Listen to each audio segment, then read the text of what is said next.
Assalamu alaikum. This is a video for Muslim men and women, whether you're married or plan to be married in the future. I'm going to start with men. Muslim men, what would happen if you were to reframe how you viewed sexual intimacy with your wife?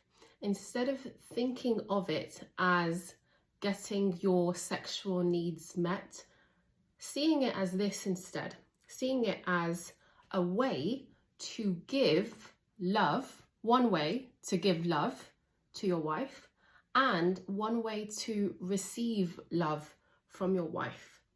Now, there are many different ways to give and receive love.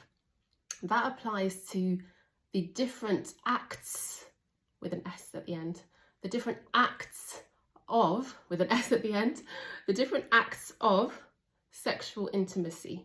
Because sexual intimacy is not just one type of act. Therefore, this really broadens and expands your ability to give love to your wife through the different acts of sexual intimacy. Give love to her, but also receive love from her. What would happen if you broadened your mindset around sexual intimacy and not just seeing it as getting your rights fulfilled or getting your needs met, seeing sexual intimacy as a way to give love to your wife and receive love from her? Now, basically, this video is for women too, and whatever I just said to men applies to you as women too. If you're a woman listening to this, what would happen if you reframed the way you view sexual intimacy? A lot of women, especially in the Muslim community, tend to see sexual intimacy as something that they're just giving to their husband, but actually Allah created sexual intimacy for women too.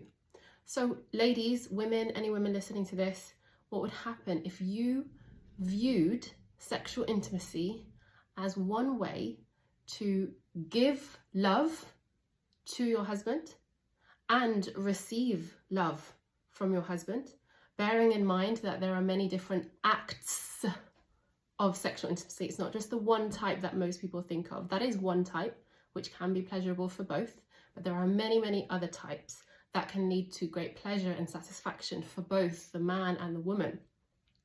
So open yourself up to experiencing love, mawadda, and mawadda is such a beautiful word, which is not just love, it's so much more than just love.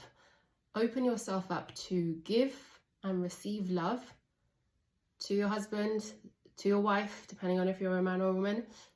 And that is, I think, the foundation of marriage in Islam, which I believe is mentioned in the Quran.